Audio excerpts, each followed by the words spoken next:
Баршаңызға қайырлы күн достар. Бүгін сіздерге жасалу жолы өте оңай, жаңа жылдық мерекелік дастарханға қоюға арналған 2 түрлі салаттың рецептісімен бөлісетін боламын.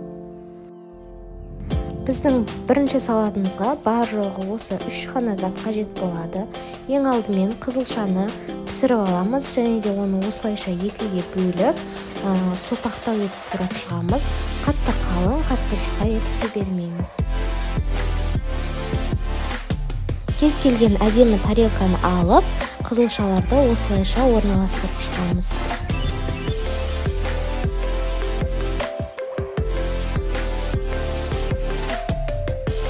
Рукколаны алып, алдын ала тазалап жуып аламыз және де үстіне кішкене оливковое масло қосып, басып жіберместен осылай қолдың көмегімен араластырып, тарелкамыздың ортасына орналастырамыз. Бізге творожный сыр немесе фетакса сыры қажет болады. Творожный сыр пайдаландым мен, осылайша алып, тарелканың жан-жағына қойып шығамыз. Ең соңында бальзамический соуспен сеуіп, бетіне грек жаңғағын майдалап тұрап сеуіп береміз. Мен бұл жерде бір ғана порцияға арнап жасадым. Сіздер дәл осы құрамда көбейтіп жасай берсеңіздер болады. Бұл салат өте жеңіл, диета кезінде немесе дұрыс тамақтану кезінде жесеңіздер де өте пайдалы, міндетті түрде жасап көріңіздер.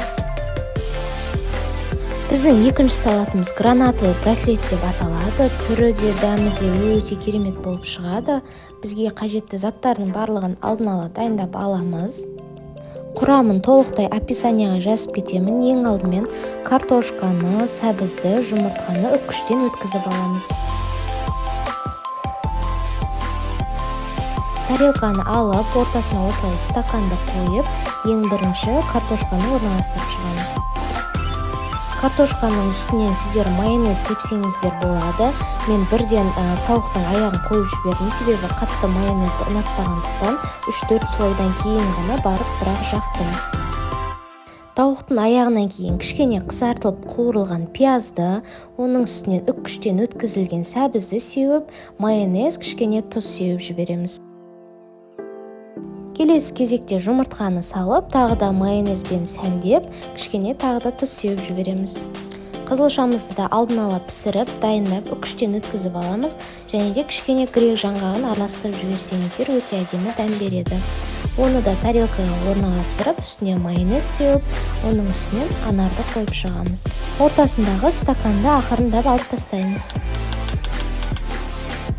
Дәмі өте дәмді болып шығады. Сіздердің мерекелік дастархандарыңыздың сәнін ашады деген ойдамын. Міндетті түрде жасап көріңіздер. Сіздермен болған арайлым.